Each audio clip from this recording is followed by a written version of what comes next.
shadows hide you. I am listening. Our paths converge. So good to see you. Hail to you! Never lose hope. Here for a chat. I hear you. It has only begun. Fight on, friend! Hello and welcome to episode 310 of Concede, a Hearthstone podcast dedicated to making the competitive side of the game more accessible to you. It is Thursday, September 23rd in the evening. From Gadsden, New York, it's me, Ridiculous Hat. From Gary's California, we got Botticus. Yo. From Nomergon, Ohio, it's Edelweiss. Hello. And from where you are, the listener, we are back. It's only been 2 days since we recorded our last episode, and there's more Hearthstone to talk about this week. Also, we want to give a shout-out to our newest patron, Maid of Air. Maid of Air, thank you so much for supporting the show. And anyone can support over at patreon.com/CoinConcede, but also we really appreciate all of you. The leaving iTunes reviews really helps other people find the show, and so thank you for everyone that's done that. And there are bonus episodes, we read those out, so thank you so much for sending those in.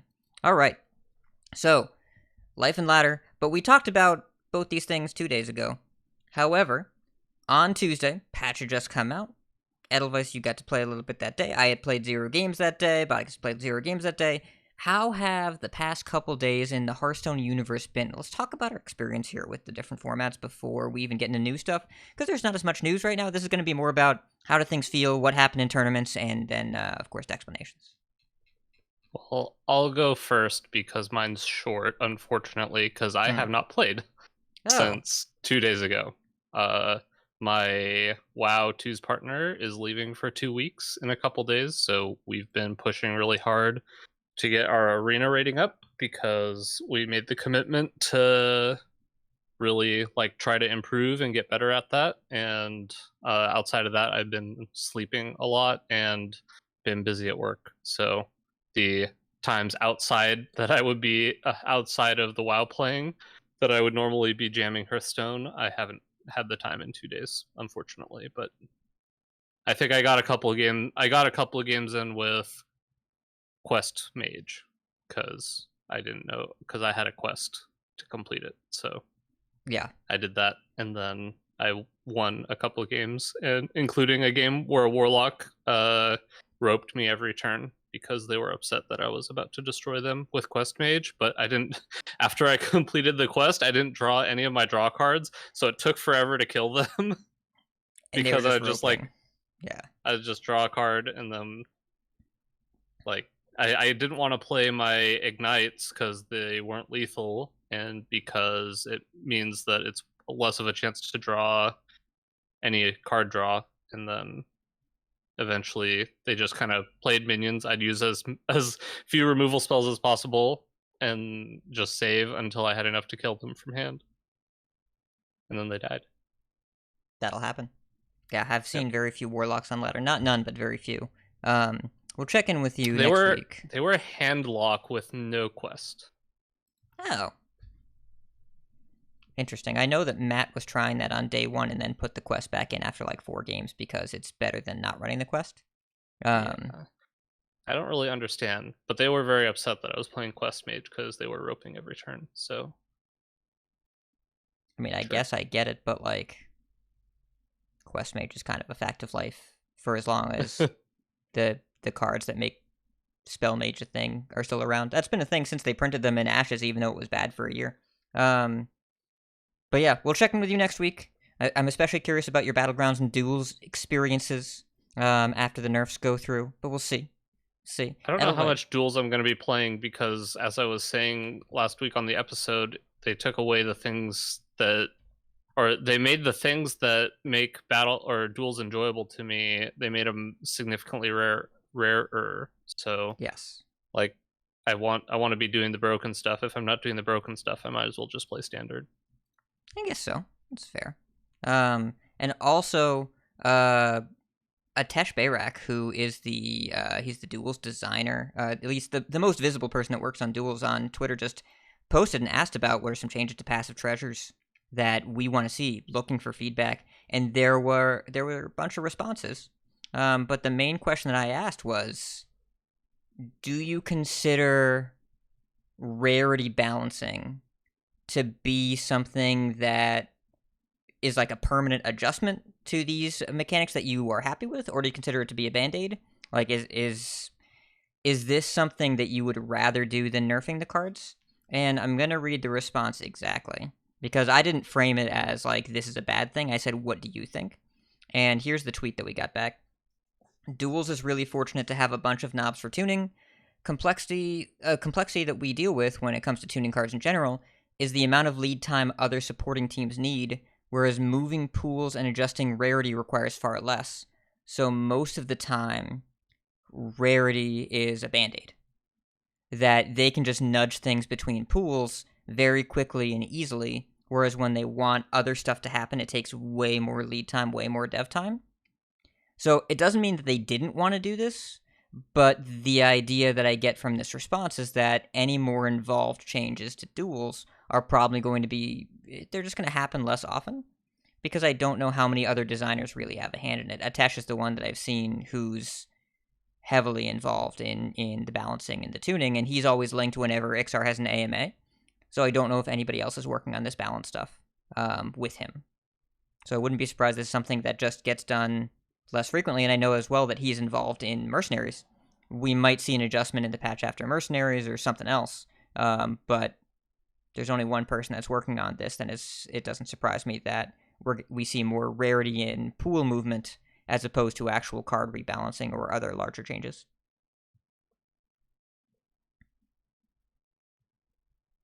So yeah. Advice. How you doing? You been playing Standard? I have, yeah. It played like a teeny bit of BGs to get a sense of what that feels like post changes. Pretty different, but my main mode is Standard, and at least until Mercenaries comes out. But I've been having a ton of fun trying to make Hero Power Mage work. I managed to go above 50%, and that was, I don't know, I think that was decent, all things considered. But Quest Pirate Warrior has been sort of the thing I've been trying to figure out. Like, what is the right density of pirates? And I still like having control tools, but I did end up putting in more pirates than initially, because there are certain matchups that you do need to get the Juggernaut online pretty quickly to win. And I think I've settled on like a good number. Like, I don't feel great about running a God, what's her name? The 2-drop that gets attack based on your Bloodsail Raider. Yeah, I don't feel amazing about including that, but it is important to have cheap pirates, particularly like late in quest completion. The ideal scenario is generally be able to play a pirate on 7 and the reward as well. That's usually the fastest I can get it done.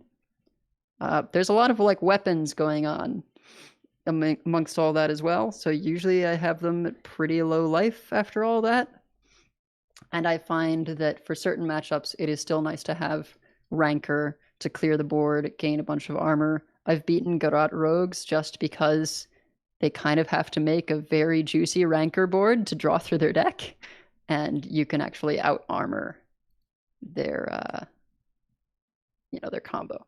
So Quest Mage is still definitely pretty good, and that one feels like a pretty close matchup depending on how aggressive of a start I get, but I've been enjoying Quest Warrior quite a bit. Have you played a mirror yet? I have. They're usually playing like Reaper's Scythe and Cutting Class, which I don't like, but the mirror is kind of weird. The mirror is very weird, and I played against, so I was playing a lower curve version. I was trying it out. I think Molino's list that stops at 5, and their version definitely had brawls and was definitely slower. And it came down to competing juggernauts. I hope that's not a defining part of Standard, because it was goofy. It was very, very silly.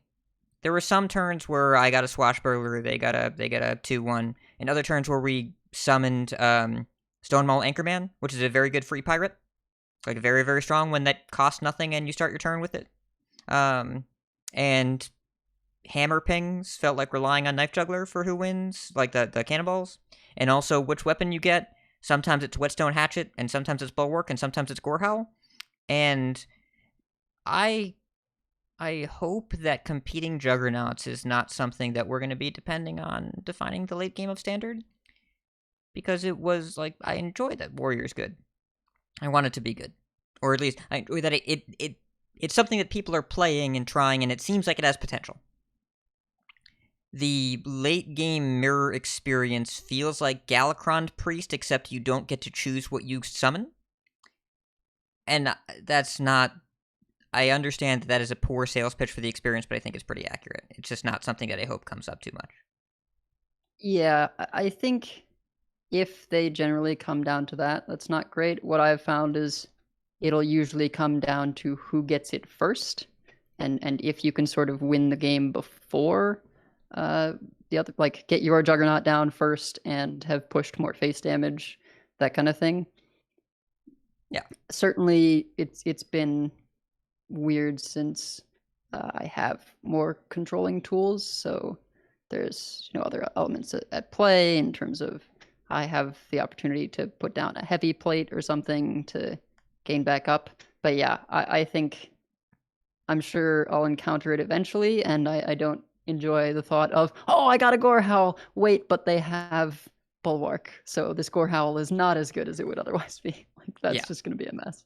Yeah, and also there was a sequence where they summoned Stonemaul Anchorman into Southsea Scoundrel, and my pirates were much smaller, and it felt like that's unfortunate. And I think that actually it's, unless you're way, way ahead as the aggressive build, I think the controlling build with the heavy plates and Rancors and whatever is going to be better at weathering the storm of the Juggernaut and surviving longer until the variance plays out in your favor. Because if both players are dealing with an even board, I agree with you. But when I was playing a lower curve build and I was against a higher curve build, when I got good rolls, they brawled me and heavy plated me, and when I got bad rolls, I had none of the tools. And that likely means it's a deck construction thing. But the experience just lends itself to feeling like it depends a lot on the variance, even though I can academically say no, it was probably due to the cards they had that I didn't, because I raced to the quest, but then it wasn't enough when we both had infinite value and they had better defensive tools. But I just hope a bunch of Juggernauts facing each other is not the way that the standard environment goes. I don't think it will be, but I hope so.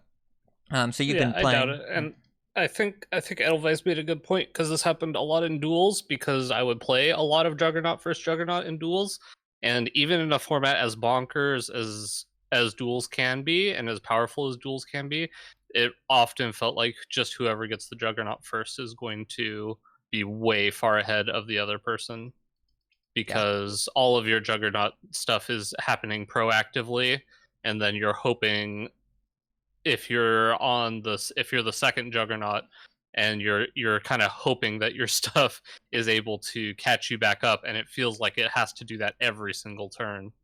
Unless you have a really big swing. And even if you have a big swing, the problem is then their turn starts, and then they get they have to roll low in order for you not to already be behind when your turn starts again. So, yeah. The other piece of it is just that whoever plays it first has a 7/7. So if the other person's trying to get their Juggernaut online as quickly as possible, they need to deal with a 7/7 in the same turn. And that's not insignificant to do. Yeah, it's doable, but it can be kind of challenging. She big. Yeah, it's I got Barov Rancored. That was a very good response to what I was doing. I was unable to do that to them, and so again, it's I would expect that the cards in your deck do matter. But there's a lot of cannonballs going back and forth, and a lot of investment, like emotional investment in the outcome, when in reality it comes down to, just kind of having lost with being unaware of it for a few turns, but the game already kind of being decided based on what one player has and the other player doesn't. Either way, I'm glad that Warrior is a playable class again. I have seen a lot of it on ladder, and also Big Warrior is actually really good for sure. Like it's a real thing. There have been some games where I thought I was ahead, and then commencement into a Rattlegore, into Cowardly Grunt Provoke, into a Troublemaker it's a big swing. It's a lot going on there. A friend of mine actually is playing Skolomance Secret Rogue because of that deck. Because Blackjack Stunner is a powerful card in that scenario. Yeah. Doing pretty well with it, too. You don't say. It's pretty good against commencement, yeah. Pretty strong. Would recommend. Yeah, it's interesting that a lot of the decks that we're seeing pop up are kind of older. Like, there's a lot more Libram Paladin. And Big Warrior, I guess, is like kind of an older deck, but it didn't see a lot of play before. There's some other stuff that's going around. I've been playing... So, I will admit readily, if someone asks me, like, what's going on in this format, I'm going to tell them I have no idea. I have no clue. So I don't think it's really clear the direction things are going. Taunt Druid was the best deck on day one. Quest Mage is the most popular deck at all levels of play, and there doesn't seem to be a reason for it. It doesn't seem like it's not winning very many games. At Legend, I believe it is 50.05% win rate since the balance patch. I'm looking. I was looking on HS Replay. Let's see. Let's pull this up. Yeah, at Legend, it is the bottom tier 2 deck, 50.32% win rate. There are 1, 2, 3, 4, 5, 6, 7, 8, 9, 10, 11, 12, 13, 14, 15, 16 decks above it, including Handlock and Quest Shaman, are all above it. It is worse than decks that just got nerfed. But yet, it is 13% of the overall ladder, 11% of Legend ladder, 17% of decks at Diamond 1 being recorded right now. By far the most popular deck. I don't super get it, but people really love Quest Mage. Kinda, I guess. It's Miracle Rogue. You draw a bunch of cards and you push a bunch of damage to their face. It's that's the deck. It happens on different turns and it happens with different cards, but that's basically what the deck is, right? It has a few removal spells, and then it's got a lot of removal spells. It plays Auctioneer, which also turns all your spells into a Leroy Jenkins. Like, Quest Mage plays Auctioneer, or are you talking about Cram Session? Well, yeah, when you finish the quest, your Cram Sessions become Auctioneers, and all of your spells become Leroy Jenkins. It's like, I guess so. Yeah. I play actual Auctioneer. Yeah, and you can do that. Like, you can also do that. Yeah, it's doable. Like, I understand that people really like the deck. I understand that it's straightforward and it hasn't changed very much. And if anyone likes playing this, I'm not judging you for enjoying playing it. But people are talking about how much Quest Mage there is. It's also an inexpensive deck. Noodle Swoop is saying in chat, and that's also correct. Like, after all these nerfs, if you're not sure what to do, and you own Quest Mage, you can just go back to Quest Mage, and in some matchups you'll win. Overall, the win rate is not there. It's the overall win rate that's being accounted for is, again, just above 50%. But it is by far the most popular thing. So I've been playing a bunch of different stuff. I tried some Hand Buff Hunter. It feels actually somewhat real. I faced a Hand Buff Hunter today, like a Beast Hand Buff Hunter. They had a leatherworking kit, and then they played this card, Kolkar Pack Runner. You know what Kolkar Pack Runner makes? Beast with Rush. And then I was facing down a 7/7 Wolpertinger 2 turns later, which is a really large Wolpertinger. You mean 2? This was the main reason. 7/7 Wolpertingers. Yes. Well, one. I killed This was the main reason I was sad about the Kolkar nerf. It's still good because I wanted them to hit something else in Face Hunter, because Kolkar was like the key card I was using in all these spell-based decks, even with 2 mana leatherworking kit. Yes. Well, in the slower format with 1 mana kit, you can Kolkar again.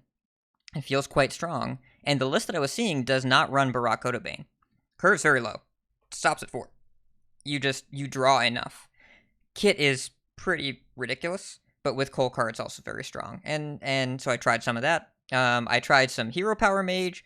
I think there are a bunch of ways to make that deck not terrible, but I have yet to find a good reason to play it other than because I want to, which is a decent reason. But I think you're usually winning because the other cards in the deck. Well, I should rephrase. Mordresh at 8 mana is bananas. It's incredible. But hero powering sucks.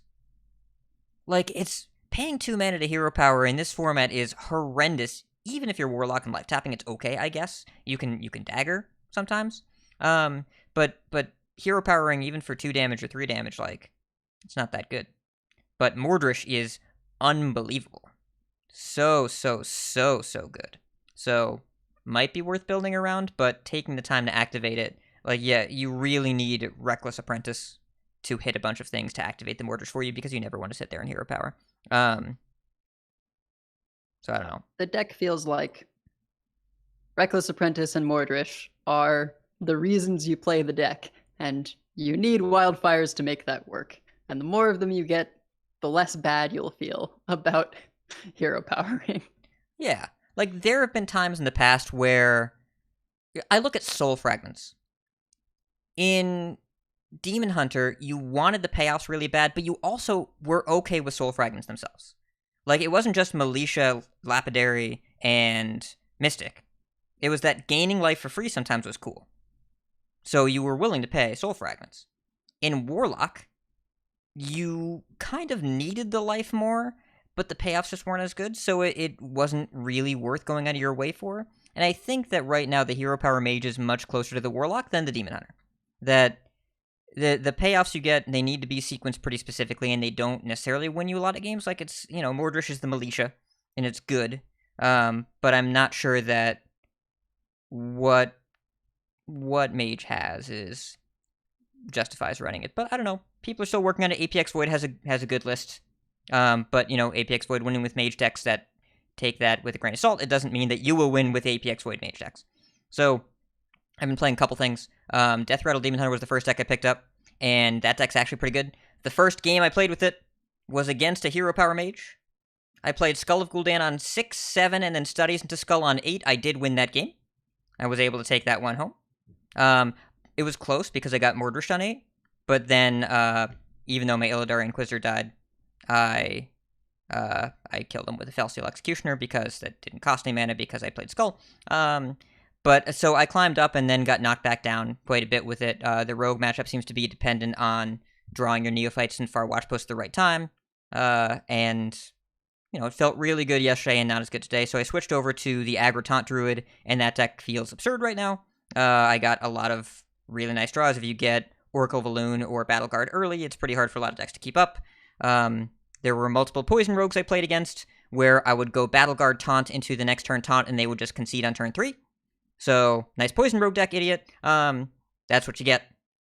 But there are also games where you get, where you just lose to them outpacing you, or them having more board clears, or whatever, though I did beat the only Quest Mage I saw. It's actually a favored matchup for the Mage, but I did beat their Fire Sale because I drew both Oracles of Elune, and there was nothing they could do about it. That deck feels like it's got a couple of really gross cards that are in a mediocre deck, like Battle Guard and Oracle in particular feel way better than every other card in the deck. Though I will say, Peasant going first on 1 is the littlest Mana Tide totem that could. It's actually good. It Yeah. seems fine. Did you you don't run Watch Post in your deck, right? 2 post? I do. Oh, okay. Yeah, I played against Aggro Druid as Quest Mage who played Watch Post on 2, and I played Arcane Intellect and still destroyed them. Yeah. It's I think that Watch Post is worth doing, but the reason that I beat the Quest Mage that I faced was I did have Watch Post on 2, but again I went Oracle into Oracle, and I did Divine Shieldy stuff, and then the turn that there was a turn where I had a 2-1 and a 2-4, and it was 3 mana, and they pinged my 2-4, and I said, oh, you have a Fire Sale. So, I didn't play out my entire hand, and then the next turn I went Oracle a Noyotron, I think, something like that, after they fire sailed, and I won the game because they telegraphed their fire sale pretty hard. There are some builds of that deck that are going around that run Kazakis, but I think Park Panther is way too good to not play because that card is also the nuts. So yeah. Yeah, I think I won because I drew both my fire sales. So even though they had the Divine Shield Pinger, like they had 2 of the Divine Shield Pingers, they had 2 Neophytes and the Watch Post on 2, and still got beat. But double fire sale will carry. The first fire sale is beatable. The second is not. It feels very much like it. We beat one of those, but not 2. Though also, have either of you played any Wild? Not yet. It is a new format. It is a completely different format than it was last week. I cannot stress, like, this was the expansion launch for Wild. That's what happened this week. That there are cards that cost 6 that you play on purpose. I played some Even Lock. I cast an Anetheron on turn 2. You can flirt, because, by the way, when you 1-mana tap into Encumbered Pack Mule on the coin, you Anetheron on 2. Oh my god. Right? Pretty crazy. That's disgusting. Yeah. On coin, I assume you have to be on coin, right? Yep. Yeah. Big Priest is back. I normally would not be excited about Big Priest being back because I don't enjoy playing against Big Priest. However, I am excited that that strategy is viable again because that means that slow cards based on making big minions on the board is good. And I cleared through 4 Bloods of Gahoon, and then they played Spellstone, and I lost, and it was really annoying. But that means that they won by playing 6-mana card and a 6-mana card and a 7-mana card in Wild. It was very exciting and also frustrating. It was both. It was a lot of feelings. I had a lot of feelings at the moment. So Wild Does that mean we can play Reno Jackson again? Yes. Is Reno Jackson back on the menu? It is. You can play Reno Evenlock. You can play Reno Warlock. You can play Reno Priest. You can play Reno Shaman. You can play a lot of different Reno decks. If you go to Neon's site, hearthstone-decks.net right now, the Wild decks, the most recently posted deck is Reno Warrior. That is the most recently posted deck. It is Reno Quest Warrior with Raid the Docks. Wow. Yep. It starts, Risky Skipper is in the deck, 'cause that's a pirate. It tops out at Reno Jackson. It's got Wrench Caliber in there. There's a lot of stuff going on here. There's Galakron Shaman is good again. Reno Even Warlock, regular Even Warlock. Shadow Priest is still fine. Concerned Mom hit 300 Legend with Major Domo Rogue. It's a new format. Honestly, it sounds like that Reno Pirate Warrior would probably just be a better deck if you replaced Reno with another 1-drop. It's I don't know what the purpose Reno is serving in that deck, but it's gaining life. Gaining life. That's what you do. Okay. Thanks. Yeah.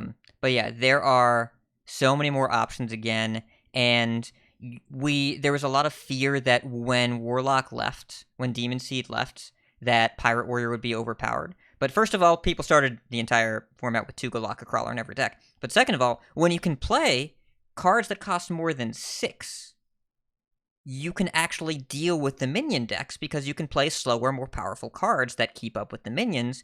And Quest Pirate Warrior is very, very good, but it can be stopped by stuff. And when you have time to get there, because the Juggernaut doesn't exactly win quickly, then you can win games that way. There are also a couple of odd Pirate Warriors where you tank up because the even cost pirates are kind of crappy. And so if you want to win against like Odd Hunter or whatever, you get to tank up sometimes. I don't know if it's good, but I think people are doing. Yeah. You're telling me you want to get rid of a 2-mana 2/2 that deals 2 and a 2-mana 2/2 that you just get to play for free if you play another pirate? I don't know, those two seem good. Maybe I'm wrong.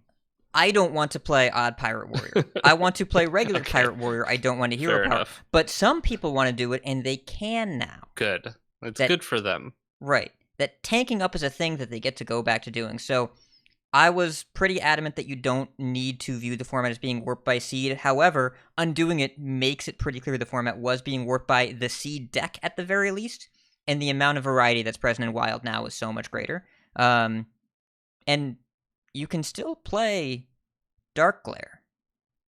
Dark Glare is still good. I played 2 Molten Giants on turn 5 yesterday. That's more Molten Giants than I usually play on turn 5. But also, then they were big priests, so they won anyways.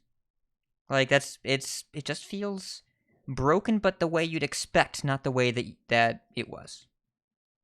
So yeah. Broken, not warped. Yeah. I did kind of suspect that if they are going to sort of maintain Wild in a state like this, if this is the preferred state, then ban lists are just how they're going to have to do it going forward as they try and make sort of new and cool effects like this in Standard. So if people are happy with this, then, like, sure. Yeah, I'm glad they're leveraging the tools in their arsenal. Yeah, it's it's nice that they're willing to try these sort of things, and it seems like it really, really worked in a real way this time. And the negativity that people were talking about with Wild versus the positivity they're experiencing this week, it seems like it makes it worth doing this sort of thing. And Wild Twitter has been positive for a couple days, so, like, miracles do happen. Anyways, we should talk about the news. We mostly covered 21.3 2 days ago, but we still have a couple things. Gadgets and Gazette always gets the scoop. All right, so as Hat just said, 21.3, if you want our takes on any part of that patch, go back to yesterday, because we just posted the episode yesterday where we went super far in depth on basically every single thing in 21.3. The last thing we have to cover about that patch, because it has been covered since we recorded, is that Terragosa is now back in the pool because it is no longer bugged.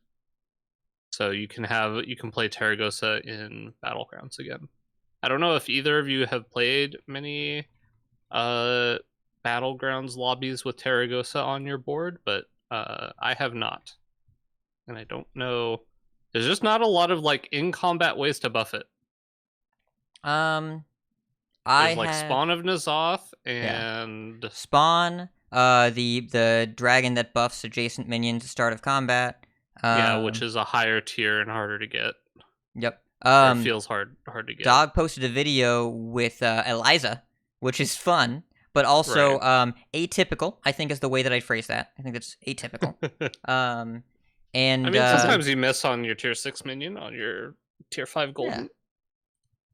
There's a cool thing you can do as Vol'jin, where you've got the demon that buffs based on its health, right? So you have that death rattle trigger, and it buffs the Terragosa, and then after combat, you swap. So you have, like, the HP that the Terragosa gained, it goes to the imp, and then, like, the imp just keeps getting bigger and bigger and able to swap higher and higher numbers onto the Terragosa. So that's a pretty cool thing you can do. Yep, that gets to be a lot of stats very quickly. Yep. I did play a BG's where she had been re-enabled. I think it was only out for a pretty short amount of time, but apparently there was some bug with her that was causing crashes. So, I only played one BG last night. It was fun, but then I died. You need the other dragon. If the one that whenever it attacks, it deals 3 damage. If it could keep that buff, now that would be a pretty nice combo with Terragosa. Yeah. But, and it does keep Nadina does count. It does keep the bubble. Yep. Permanent bubble. Yeah. Again, if you're dragons with Nadina, you're already doing just fine. But it does keep the bubble, so then you can Argus it up or whatever, and it's fine. Yeah, I wish there was more in combat stuff. Well, I do and I don't. a lot of the in combat stuff has been pretty broken, to be honest. Like, remember Arcane Cannon, pretty broken. Yeah. Doomsayer, pretty broken. Holy Mackerel, pretty broken. Holy Mackerel, not I don't super know. broken, but I don't know how much snowbally stuff that you want, because Terragos is a tier 3, and so like if you have a lot of in-combat buffs and it just gets going right away, feels like it's going to be a Wrathweaver that you don't have to work as hard for. I'd rather not do that. Like, Spawn is cool, and especially if you have like Spawn and Whelp Smuggler, and it gets +1/+2 now, I guess, every time that it goes off. And you can, like, I don't know, you could get a Baron, you could do some weird stuff, you get a Macaw. I don't mind that that you have to go out of your way to make Terragosa work, and that often, if you are looking to be dragons or whatever, and you're just on tier 3, you often don't even take her. Because just as a tier 3 4/4, it's not good enough. You have to have a way to interact, and I like that you have to work a little harder for it. Yeah, I like Terracosa. I feel like there's a few tier 3 minions that can be used in sort of weird mixed comps. Gem Splitter is one of my favorites. The quilt boar that gives you gems for divine shields, because I often will go like Gem Splitter mechs, or sometimes just a straight up mixture of divine shields mid game with the Gem Splitter. And Terracosa, I really like the play it has with various hero powers. So like it's a unit that can just be much better depending on what hero you're playing. Like with Alakir getting the Wind Fury Divine Shield taunt. Yeah. Is kind of fun.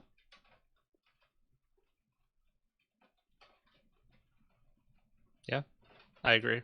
Although I know this isn't a BG episode, but I will say I have not played as many Spawn and N'Zoths as I usually do. That is a unit that has lost the luster that it once had, for me at least. I think post-nerf, it's, again, have not played very much post-nerf, it seems a little bit more relevant, but yeah, it used to be a thing that like you went out of your way for, and now it's a thing that you won't reroll if you see it, but you aren't exactly looking for it. Yeah, I agree. Yep. And then the other note for news here, I'm going to have Hat take over for this one, because it looks like some stuff is back in the store. So, do you remember, there have been bundles going on, dynamic bundles in the store. Remember, I think it was like late Barons, maybe in the Caverns era, where there was like a standard and a wild bundle, and they were different sizes. And then if you bought one, a different one would appear. And different people at different dollar amounts. So what they're doing instead now is there is golden bundles with standard packs in the store. And it says rank 1. And if you buy rank 1, when you come back to the store, I think it's usually a 6-hour turnaround, then you can get access to rank 2, which is more expensive, more stuff. And it goes up to rank 3. So the issue that some people were concerned about is like they would get the smaller bundles and they'd say, I want the bigger one. Or they would get the bigger bundle and say, I want the smaller one. This one guarantees that everyone sees the same selection and that you have access to buy all 3 if you want to in sequence. But also, if you are a person that likes golden cards and has poor impulse control, hey, they gotcha. Because this is... What are the prices here? Let me look up these prices. I have not bought any. I know one is like $70 or something. But I also... gamification, though.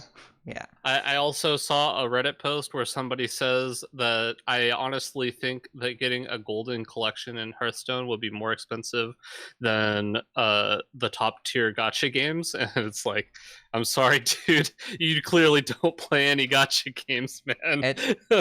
One character in Genshin is probably more.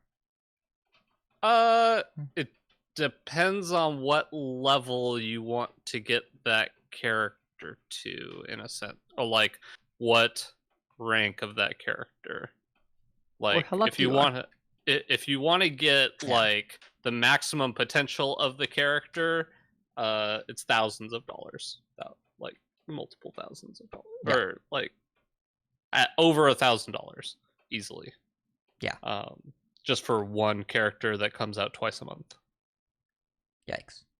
But anyways, and I don't think that any of us are here to say that like this is inexpensive if you want to go to full, like if you want a fully golden. But if you are in the position of spending discretionary income to fully golden your decks, I think it is likely something that you know you want to do and have the means to do.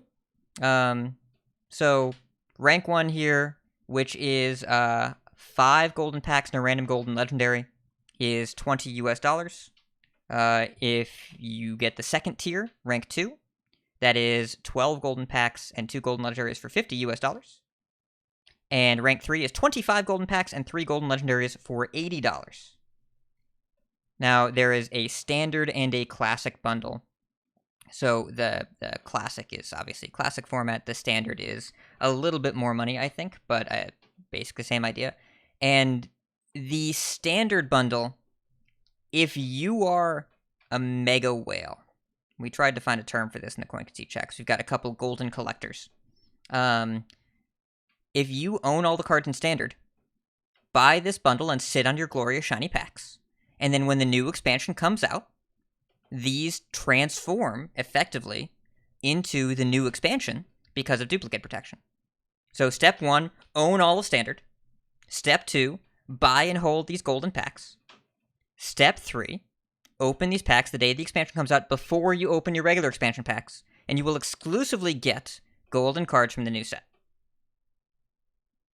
That is assuming that you are in a position to do so.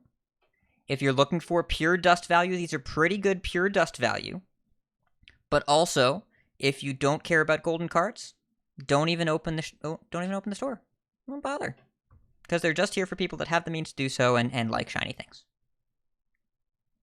Oh, I have one additional tip that I totally screwed up on. Since we've got full dust refund for a little while, if you have like a full standard in terms of the legendaries, I would say, if you're a person like me, where I sort of realized, oh, hey, nerfs, I should open packs because I've just like have some packs sitting around from Tavern Brawls or whatever, various things. So don't open the packs right away. Go in your collection, dust the legendaries that have full refund value right now, then open the packs. And then you can recraft the legendaries. I've got bad news. They changed What? how duplicate protection works. What you just described doesn't do anything. What? It used to be that it automatically filled your collection, but they don't want people exploiting your collection. So instead, it tracks whether you have touched the card or not, if you've crafted it or opened it. If you dust it, you won't reopen it again, right? Because imagine if you open an Auction Master Jackson, and you want to dust it. And then you open the next pack, and then you get another Auction Master Jackson. You got kind of deprived of opening another legendary. So instead, the way the system tracks it is that if you've ever had a card from that set in your collection that counts as collected, once you hit 2 copies of that, you won't open anything again until you've had everything in that rarity. And then it makes a second loop that the second loop that it makes, if you have opened a card in golden before, it tries to give you non-golden copies. If you open it in non-golden, it tries to give you golden copies. So it tries to fill in your collection completely. Makes sense. I did do this one time before that was fixed, where I went in and disenchanted the things, and then opened some packs, and I got the legendary, and it was like, cool, disenchanted immediately, finish opening packs, got it again. It was great, but I guess I understand why they would remove that. Well, ignore me, I'm wrong. That used to be a cool thing you could do. I did open 3 legendaries. That's were cool. All regular copies of things that I had golden. Yep. And it always, if you have a legendary in golden and you open a non-golden, it'll target the non-golden for that slot. If you own the non-golden, it'll target the golden for that slot. It always tries to give you something that you've never had. So the system's pretty smart that way. So yeah, if you want golden stuff, this is a good deal. But again, it is strictly cosmetic. It is good dust value if you need a bunch of dust, but also if you are buying packs for just dust, I would recommend, unless you really want a lot of dust out of nowhere, just grind the rewards track, buy the mini set. The mini set is by far the best dust value because it gives you cards that you can actually play that you know you don't own. Otherwise, unless you know that you want to buy this, then don't bother. All right. Tournament time? Tournament talk? Got some tournaments. I got some weird news for you, too. I'm excited to see you two react. All right, let's go. It's the grand tournament.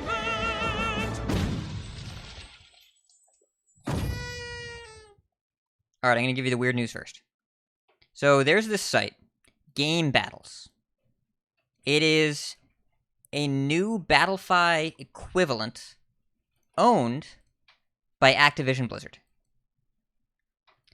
And they're running Hearthstone tournaments on a regular basis, starting, I think, last week, including a $1,000 prize pool tournament every week that is region locked. Sometimes this week it is Australia, New Zealand. Sometimes it's the US. Sometimes it's Europe.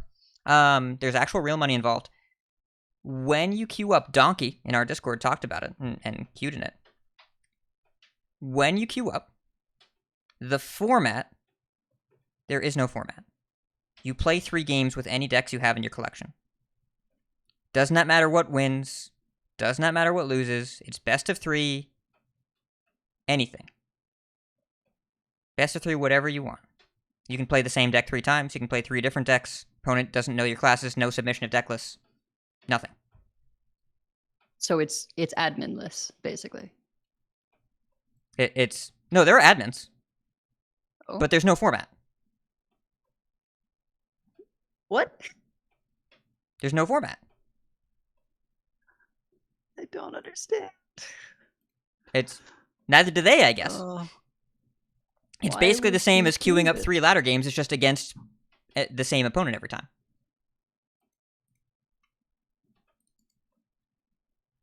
Okay. Yeah. So, real money. Apparently, this was on the launcher, by the way. I never noticed. I was told about it by a listener, KP, and then Donkey mentioned it when it came up in the Discord, and apparently it was in the launcher. Didn't notice it. Website is very strange. Apparently not the most polished yet. It's a work in progress. But if you want to play 3 games and potentially win money, go ahead. But it's really weird. There's a button here that says free agents, I guess for some kind of team situation. There are team events. There are some team events. I have no idea how they work. And they're also running the Collegiate Hearthstone on this website. So Collegiate Hearthstone is going back to a open qualifier system, kind of like Masters Tours. Instead of TESPA where it's pre-registered in a full bracket, you just queue as a team and just compete. And then there's also a Collegiate Battlegrounds Brawl where you queue as teams of 2 into lobbies of 8 people, 2 people, 4 teams of 2, queue up, different points based on where you finish, and then there's weekly matches and then seeding, and then they go to the next one. So, I don't know, I guess this is where Hearthstone events are now. And yeah, there are questions in chat, deck lists are blind. There are no deck lists. You can have 27 different rogue decks built and play whichever ones you want. You can change between games. You can do whatever you want. It is the same as queuing 3 ladder games. You just click the deck you want to play and go. Weird, right? I mean, I guess you can't cheat if there's no rules. Yeah. It's very strange. But we're here to report on tournaments. That's what we do here. Concede. We're making the competitive side of the game more accessible to you, listener, and so is Blizzard apparently. Huh? I don't. This what? What he said. Yeah, that's all I got. Cool. I mean, you can go win $100 for free entry. It's free. I'm looking at the site. There's a North America standard card set, $100. Entry fee is free. Total prize $100. Why the hell not?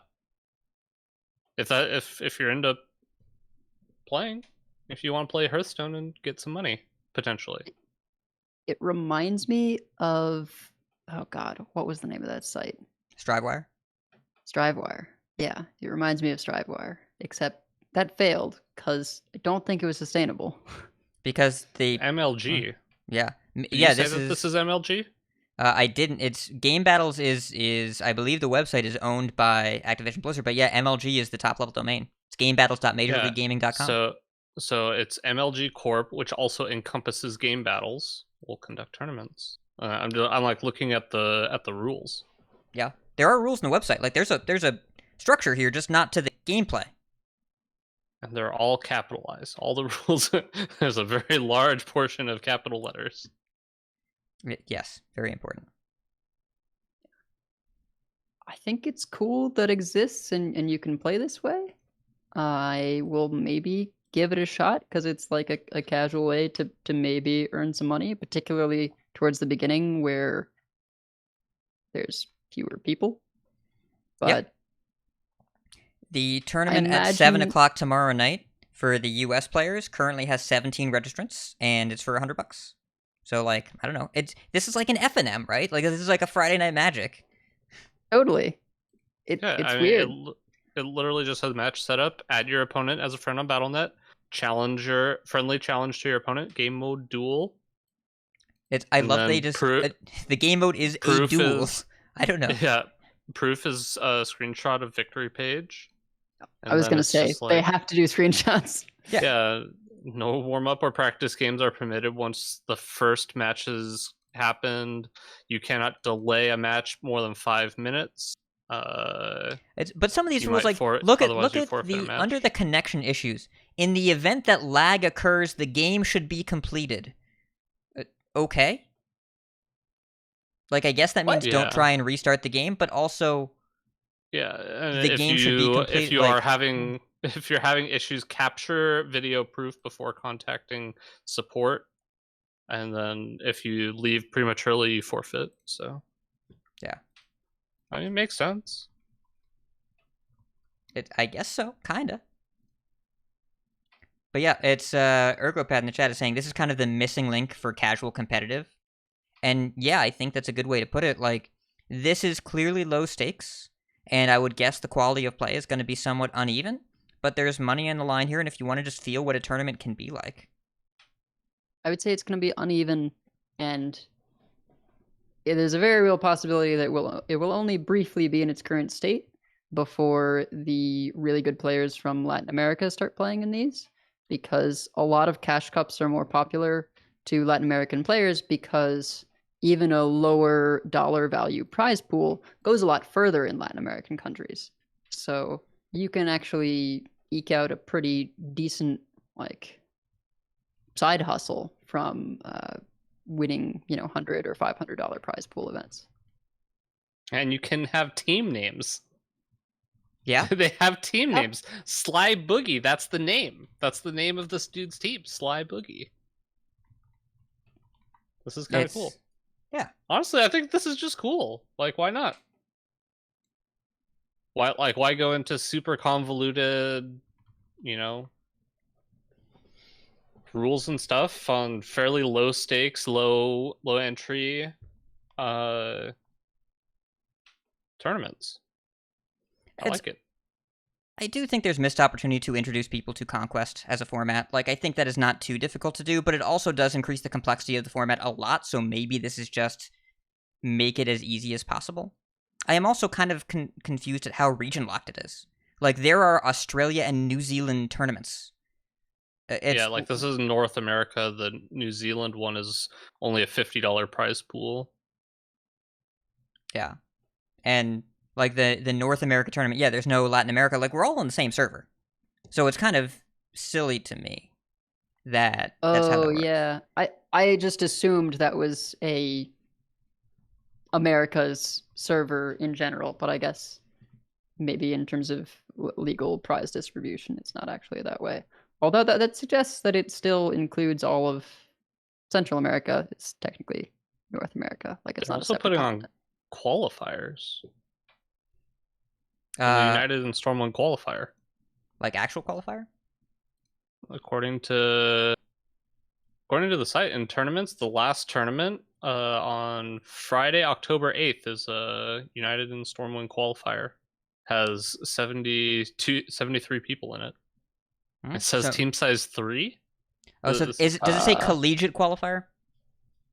Oh, yeah. Yeah. Collegiate Masters. Yeah, they're moving the title. Yeah. Hearthstone HCM, yeah, Hearthstone. Yeah, they're moving the collegiate stuff. Tespa's gone, so they're moving the collegiate stuff over to Game Battles. I think Battlefy still has the contract for the current qualifiers, the Masters Tour qualifiers, and also remember that ESL is running that, and so they probably have the deal with Battlefy. But yeah, there are very specific regions here, like the North American one. So it's actually specific. It's United States, Canada, except not Quebec, and Mexico, because Quebec has specific laws about prize money. And then it's US and Mexico, so like just Mexico and just the US and just Canada except Quebec. Okay. Yeah. Well, this has to be a mistype. Makes sense, but a little sad.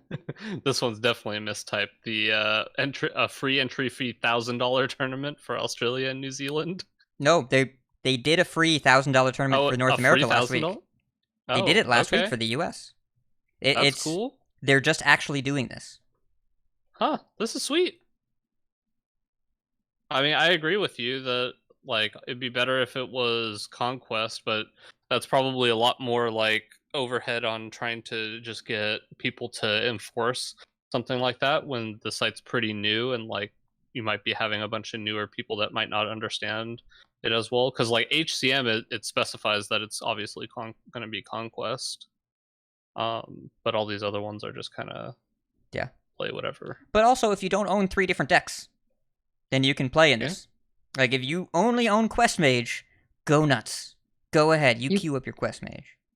You can play your specialist lineup versus your opponent's Conquest lineup. So it finally don't have to a way submit for the people that just get good at one deck. But you don't even have to, like, you could just have, what is it, 27 decks now?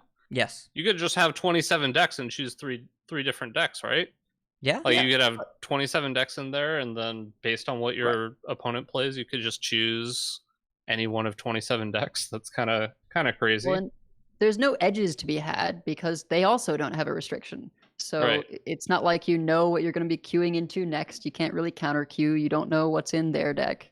It's much more akin to the ladder experience. And like Hat was saying, you could have 27 rogue decks. If you're just like a disenchant cards from the classes I don't like, and this is the class I play, finally an opportunity for you to compete. I'm glad this exists, and I may play in some of them and experiment with stuff, but I don't want this to be the norm for competitive Hearthstone. I hope that's not. I wouldn't expect this to be. No.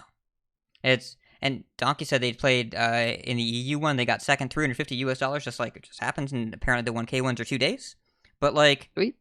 Yeah, I expect this is in addition to what we currently have, not meant to replace. I do expect that Game Battles will probably be the primary site at some point for Hearthstone competition, and I hope that the site maintains feature parity with Battlefy or is maybe better. Knock on wood. Yeah, I don't know. Seems kind of cool.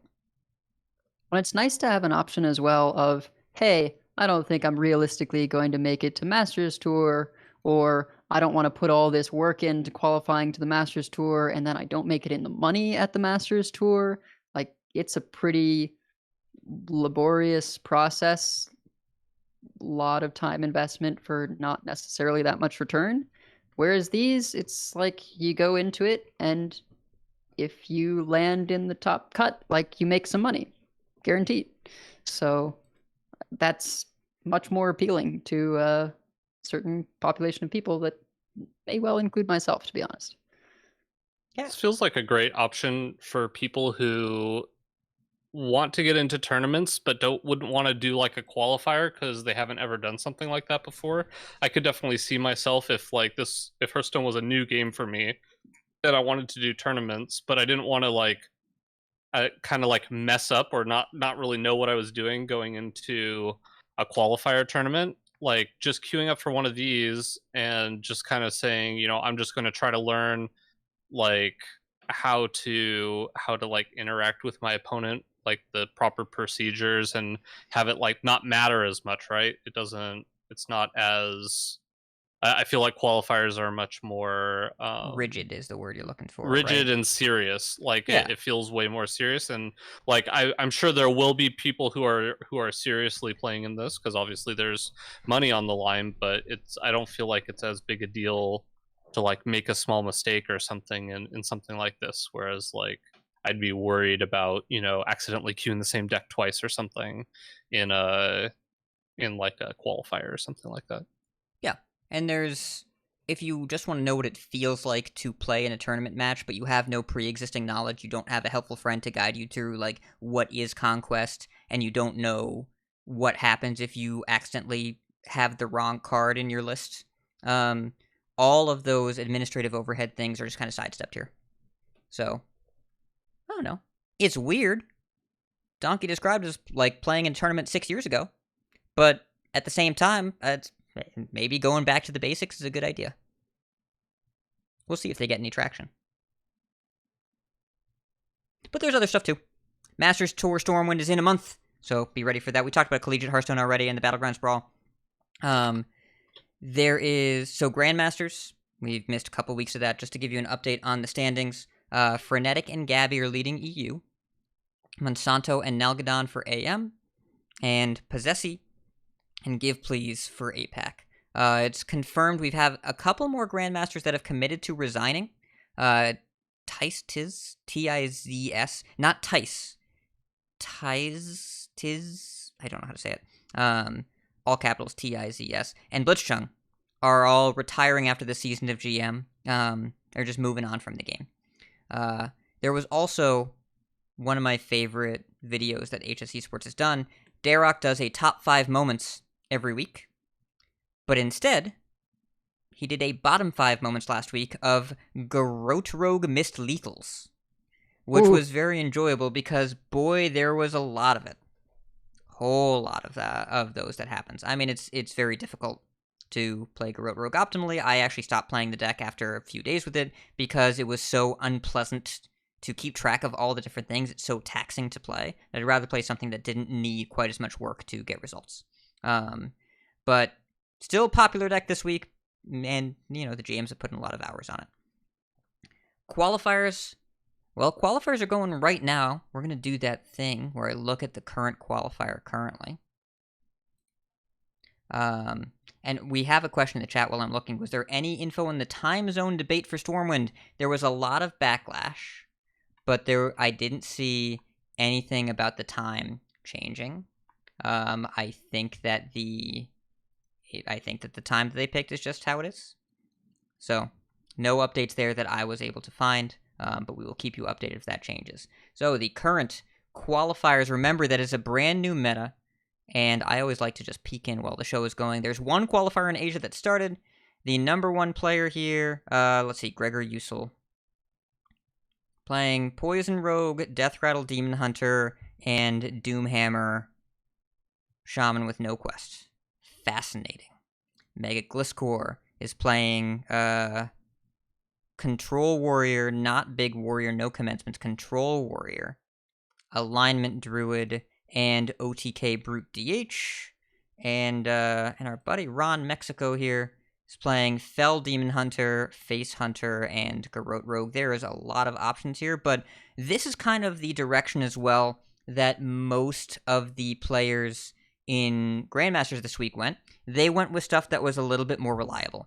You'll see a little bit more Warrior when you look at qualifiers, but I think most of what you're going to see in Grandmasters is stuff that they had to submit last night, stuff that they knew that they could rely on. There's going to be a lot more Mage, there's going to be a lot more Garrote Rogue, just decks that haven't really changed all that much, I think is likely what you're going to see. So, if we look at the end of last week, the end of the expansion, well, the nerfs make sense. Control Priest, Brute, DH with the Lifesteal combo, and Shadow Priest with the top 3 decks.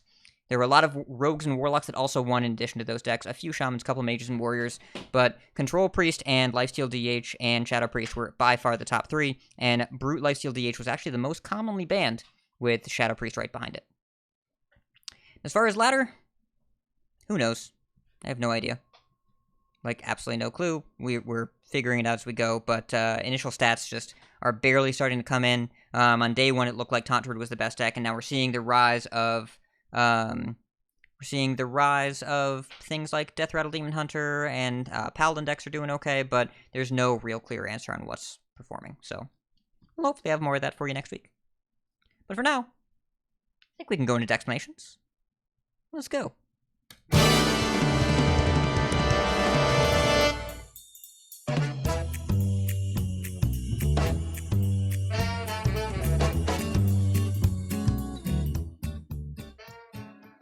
So our Decksplanations this week is focusing around a Twitter thread that actually a hat put out on ladder anxiety and how even people at like the top of their game, high legend, can run into ladder anxiety. It's not something that everyone has, but it's certainly something that you can think, oh, I've gotten over that long ago, and it pops back up again. So yeah, why don't you take it away, Hat, with the threat? So, I tweeted last night after a conversation with my good buddy B Squatch, who's been a friend of the show for as long as I can remember, and I wanted to share my personal experience because I think there's a perception that players that have a good number in the corner, a small number in the corner, are not experiencing any kind of anxiety, and that could not be further from the truth. So, posted this thread. Ladder anxiety and impostor syndrome are both real. And no matter how experienced you are at Hearthstone, you will face them. On my personal grind to top 100 this month, I played 150 games just on desktop to get there. I got there on the 15th, and in the 7 days following, I played exactly 1 game of Standard. Every time I lost when I was on the grind, I felt a combination of, you have to queue up and get those ranks back, versus, of course you lost, you don't belong here. And those are the same feelings that I had when I was first grinding the 11x multiplier, and then I go back and back and back, way back in the day before Standard was even a thing. It was the same feelings when I was first grinding to Legend many years ago. These feelings never stop, they only move.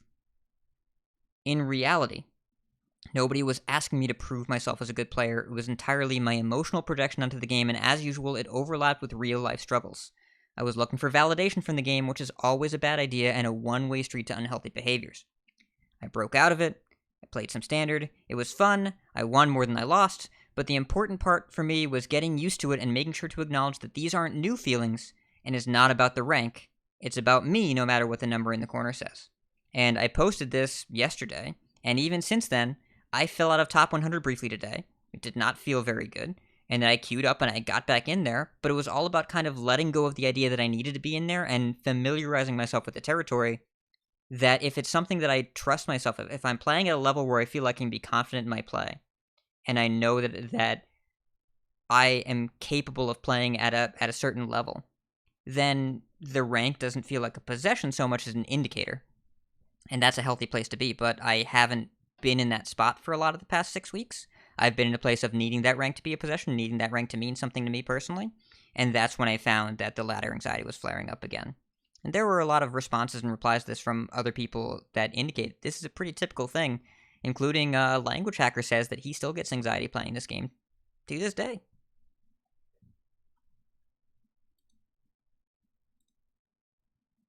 So yeah, we wanted to talk about this a bit, because this is just kind of part of the Hearthstone experience, right? Yeah, I think that, as we'll hear from Botticus, this isn't something that everyone encounters. I was joking. You were joking? I was totally trolling. Oh, okay, never mind. I'm surprised. I'm always trolling. Okay.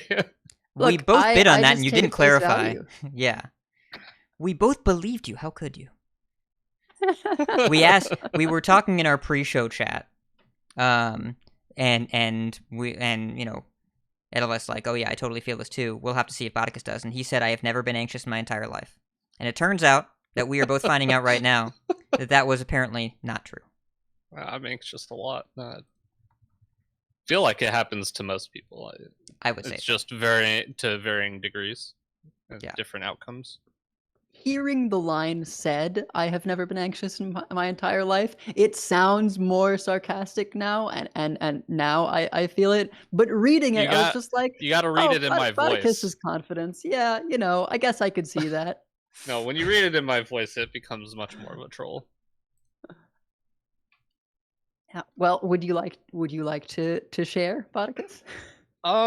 So I will admit, I haven't felt a lot of ladder anxiety lately, and it's largely due to disassociating myself with kind of where I'm at. I don't really look at my rank so much anymore. I don't think I could tell you what rank I was at if without looking at the moment.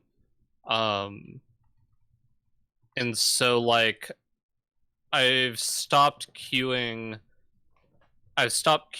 to win games and started queuing because I felt like playing, which I think reduces anxiety by a lot. But there's definitely times long ago, right when I kind of first got on the podcast, where I was grinding really hard because I was trying to qualify for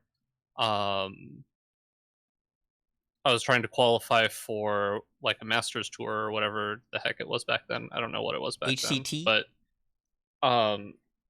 that was in a sense also somewhat easy to queue for because you had a goal to hit and you knew what that was.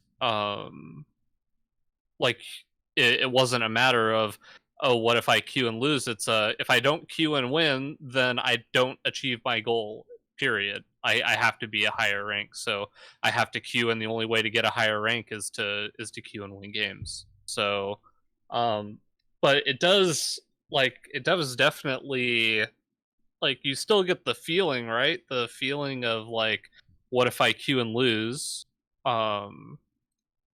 It's always there.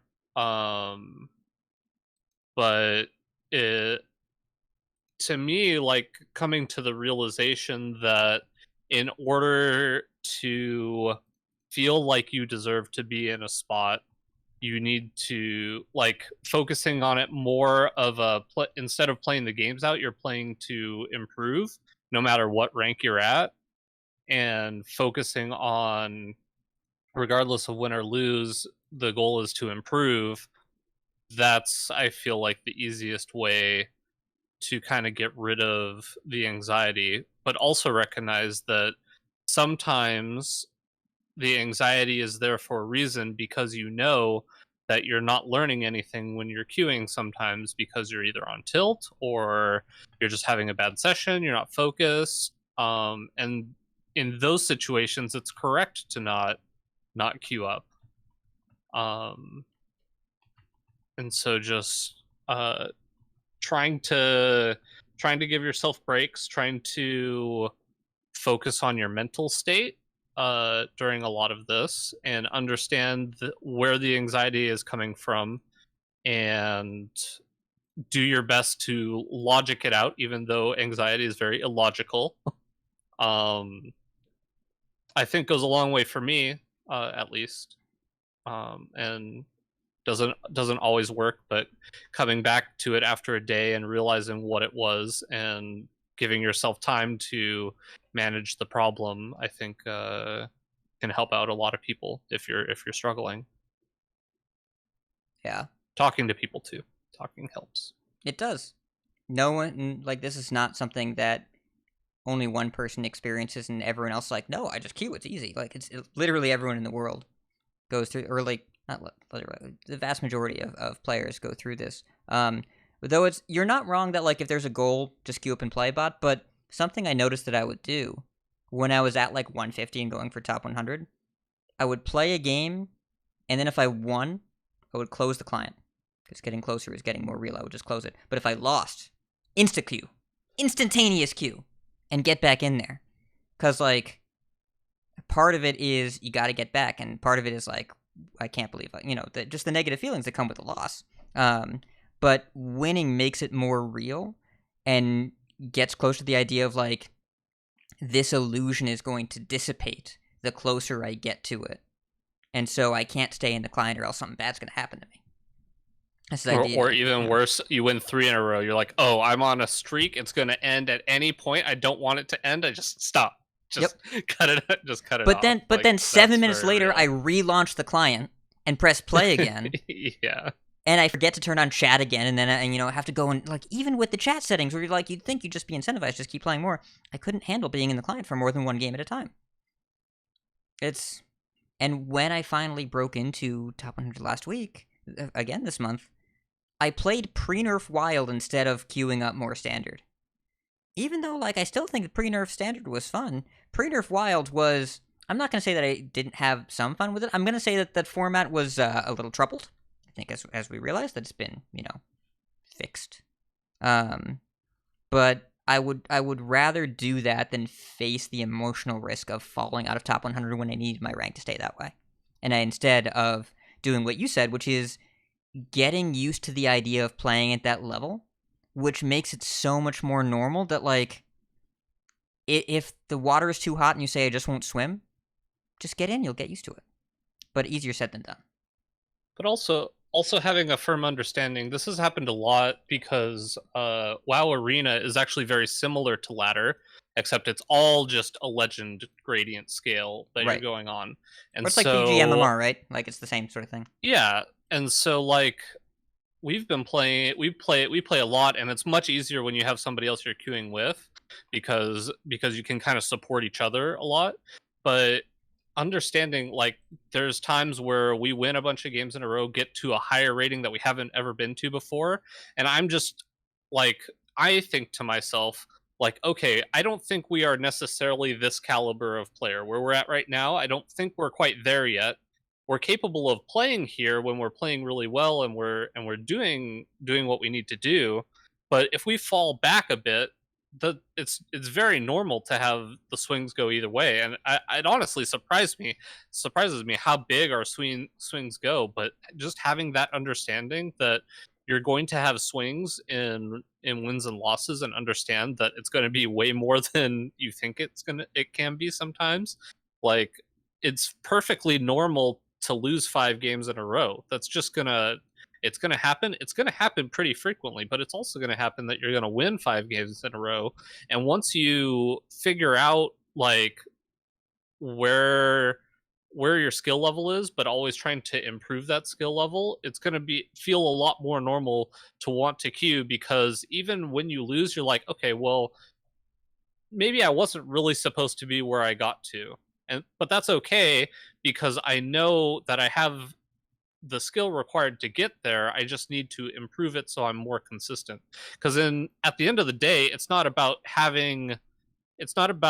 playing well enough to get to the point you're at. It's being consistent enough to get to the point where you're at. Because inconsistency is what has these massive swings where causes a ton of anxiety, honestly. Like, having those huge swings where you lose 5 in a row and you're like, oh, I don't want to queue again because I'm just going to lose the 6th one in a row because I'm not playing well. And maybe it means you need to take a break, but also maybe it means that you put too much emphasis on the fact that you just lost a bunch in a row. Yeah. I feel like I have a weird relationship with this stuff because I didn't tend to feel much in the way of what I would describe as ladder anxiety in my sort of developing stages as a player. But the time I felt it most was when I was playing that janky, like, taunt conditioning warrior, and I somehow got into top 200. And I very much had those imposter syndrome feelings of, like, what am I doing here? I'm playing a really weird deck. This doesn't make any sense. I don't really belong here. And I started feeling those feelings of like, well, there's a lot to do in Hearthstone right now. I can, like, play other things. It's fine. But when I was a developing player, I always was sort of just, like, trying to get better, trying to do the next thing. So I was really excited when I finally hit Legend, but I didn't ever understand the feeling of, like, oh, I'm worried about queuing. Like, I would get frustrated and tilted like anyone hitting that final boss over and over again. but it was more like the tilt that I had to work on than the anxiety of pressing the button. I attribute that to the unhealthy cycle that comes in League, where you win a game and so you're on a high and you want to play another one, or you lose a game and so you're tilted and you want to play another one. So hitting the button was just like a matter of course, regardless. But for sure, there's a thing that happens where you feel like you've got something to lose, and then you start to get nervous about queuing up ranked. And what I try and tell myself more than anything else is, okay, am I gonna try for a top 16 qualifying? No. Then this completely does not matter. And that kind of can work for me because I'm so competitive and such. Like, I don't have, or I guess the competitive isn't the bit, it's sort of the utilitarian mindset is the bit. Where if I can just say, hey, look, you're not going to make top 16, that's not a thing you're going for, you would be miserable if you tried to go for that goal. Then it's sort of like, yeah, okay, my rank doesn't actually matter. But the closer you get, like if I ever got to top 100 or top 50 and I would feel like, well, maybe I could go for a top 16 qualification. Maybe this is the time we do it. Maybe it won't be miserable. And I'll forget all the times that I've tried to do any kind of finish on ladder and been miserable. But I tend to find my fun by playing weird decks, which just have a lower win rate. No matter how good I am, I'm going to be losing a lot from just trying to develop decks that are not optimized. So I find myself in, lower legend ranks. I have 10x instead of 11x some of the time because I just like experimenting, and that's where I'm comfortable. And that's kind of been what I've done to overcome, I guess, just to avoid this sort of anxiety. Because Hearthstone's a game. Games are meant to be fun. It's more enjoyable to me if I am trying weird stuff than if I am just grinding whatever is supposedly the best deck to the highest that I possibly can. It's kind of a goal-setting thing, right? Like, what we're running into here is when people feel well-placed with their current ladder position, then they are a lot less likely to care about queuing up because the current spot they're on ladder is like, yep, this is where I'm used to playing. It's cool. I don't feel like that I'm out of place here, and I can play whatever I want. Sometimes I'll win, sometimes I'll lose, and that'll just be how it is. But when you're looking for or find yourself on the verge of progression or elevation, there are a couple spots, rank floors, of course, including up to and into legend, and then 10x versus 11x is a big one, where people on that verge are really likely to just not play. They're really likely to, they hit rank 1000 or 1.1 or whatever, and then they just don't play.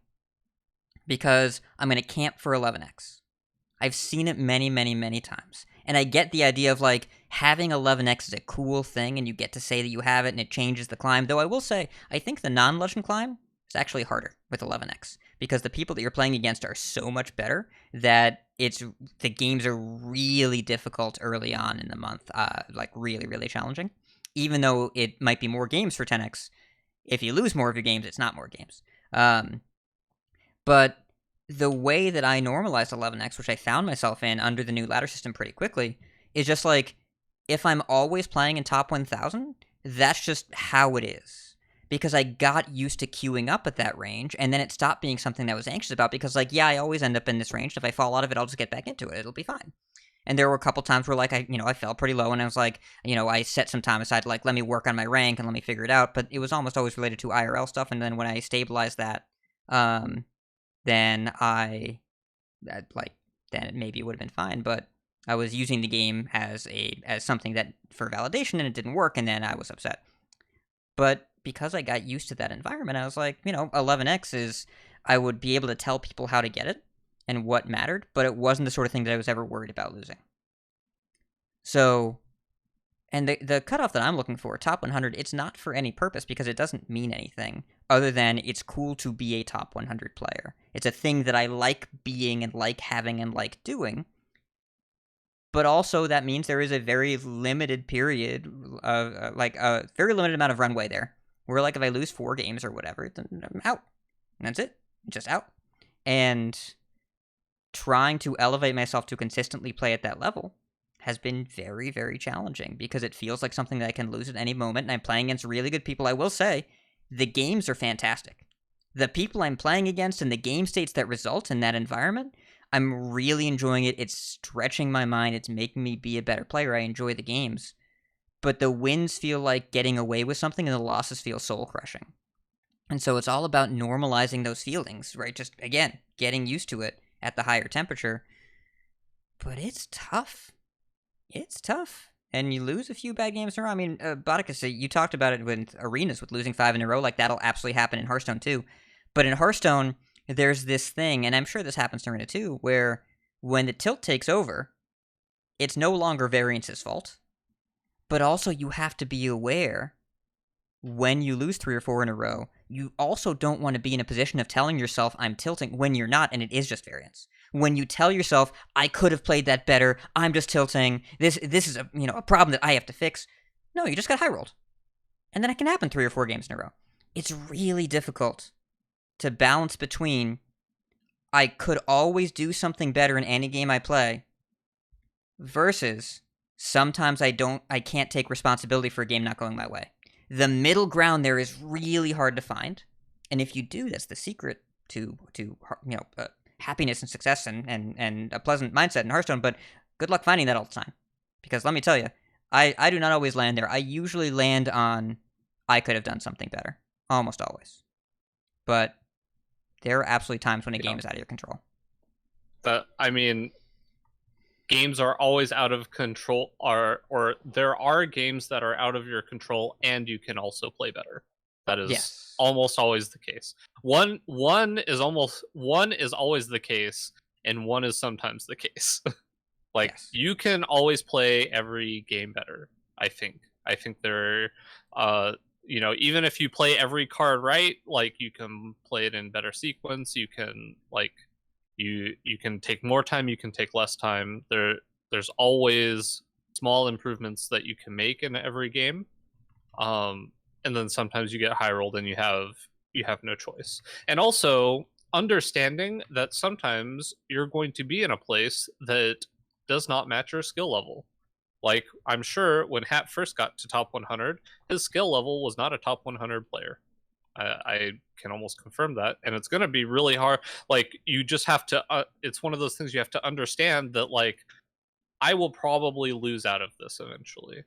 Like, eventually my fortunate streak and my ability will drop me out of this place that I'm in, but I can get there. I've gotten there, even if it was lucky or I was playing exceptionally well at that period of time. The potential is there, and it may not always be there, but it can be there. And then I don't know, I think that helps it, for me at least, is like, I know that I can get there, and I'm probably not there yet, but I can get there, and with some improvements I can be there consistently. Yeah, and the potential is important, because it's a way you can reassure yourself, like, okay, it's okay if I fall out of this, because, as you say, you've been there, you can get back there. But if you want to make it a consistent thing, you will have to put in more work. In my case, I feel somewhat confident that I could get to top 500 pretty regularly if I tried super hard, but that's not fun for me. And I would have to stop playing while streaming, playing while watching anime or other shows. Like, there's the whole phrase, practice doesn't make perfect, perfect practice makes perfect. If you practice in really bad ways, then and then you take that into your, oh, this isn't practice anymore, this is a legit thing. Like, you're going to develop bad habits. So I sometimes am impressed I do as well as I do playing in tournaments where I actually do the good habits, because most of my practice is done while just like queuing ladder while I'm watching something else. And, you know, if I've got a hard turn, I pause it because I can't read the subtitles or something like that. Yeah, it's multitasking, playing without deck tracker. Like, you have to pay so much more attention and think about stuff. And sometimes when I play, I don't want to do that. That's why casual duels, love casual duels. Because I just throw out the green card, just like, they had the answer that I knew they had that was going to blow me out. Oh well, casual duels, who cares? For me, heroic duels, who cares? Yeah, well, I mean, I have no idea how many tavern tickets I have, but I am certain it's double digits. I don't think that I would pay gold for a heroic duel for a long time, and if I did, I would probably be still net positive from the gold I have. But I've just never played a heroic duel. I'm definitely positive on gold, and I've paid for thousands of gold into heroic duels. Thousands and thousands of gold. I wonder how many tavern tickets I have. I had 14 before I started. I went through all of them, and now I've spent thousands of gold on. I would guess that I'm somewhere in the same ballpark, yeah. But yeah, I'm in the exact same ballpark as Edelweiss. I would rather be a worse player that also gets to watch Twitch while I play my games of Hearthstone than and also have no deck tracker than play with deck tracker and focus. And I'll still focus on turns. Like, I'll still look at a turn and be like, okay, I really need to see this. And then the Twitch kind of fades I stop hearing the voices over there. I stop hearing the people in Discord that I'm supposedly talking to, and they're like trying to chat with me, like trying to tell me things, and I completely just, you know, none of it lands because I'm trying to complete a very difficult turn. But overall, I would rather be a worse player that gets to enjoy my time playing more and gets to enjoy external factors at the same time than really push for high end gameplay. It's just a question of what you're looking for at any given time, and I think that basically the focus of this conversation, where it's landed, where it makes sense to me, is like, the main time this comes up is when you feel like you're trying to prove something. But it is extremely rare and unjustified for anyone else to ask you to prove something. It's only about something that you want to prove to yourself. It's totally cool to push yourself and go for a new rank plateau or try and get something because you want it, but because you want to play Hearthstone on the way there. If you're only playing because you need the rank, but you don't want to play the game, stop right there. Not worth it. But if you like playing the game and you want to see how far you can go, and there's a specific thing you have your eye on, all about it. Just avoid, like, I remember I did a podcast with Andrew Brown in the Happy Hearthstone many, many years ago, talked about the idea of, like, think about when you have a busy work week and it's like Tuesday, and you set aside time. You set aside time saying, like, okay, on Saturday I'm going to hit Legend. You don't get to decide that. You don't get to decide when you rank up. You don't get to decide when you win, you get to decide when you play. And that is the perfect disaster recipe for being tilted out of your mind. So, progression is good. But being kind to yourself about the progression is even more important. And playing because you want to, not because you need to, that's something I've been working on. And so, like I said in the original thread, after a week off of Standard, where I would rather play Seedlock Wild than play more Standard. And I enjoyed my time with Wild, but I'm glad they fixed it. I like Standard more. I queued up this week and had a good time and won about as much as I lost and learned a lot in the process. You hit a really nice rank, too. I did. Yes. For those of you that don't follow my Twitter, I hit rank 69. Nice. Yeah, I find there's sort of on an other side of things that you can fall into as well, where, you know, if you're too high ranks, you get the impostor syndrome, but sometimes if you get into too low ranks, you can get into this kind of pretentious territory where you're like, I don't deserve to be here because I'm better than this. And that's a tricky mindset to fall into as well. You want to try and avoid that. I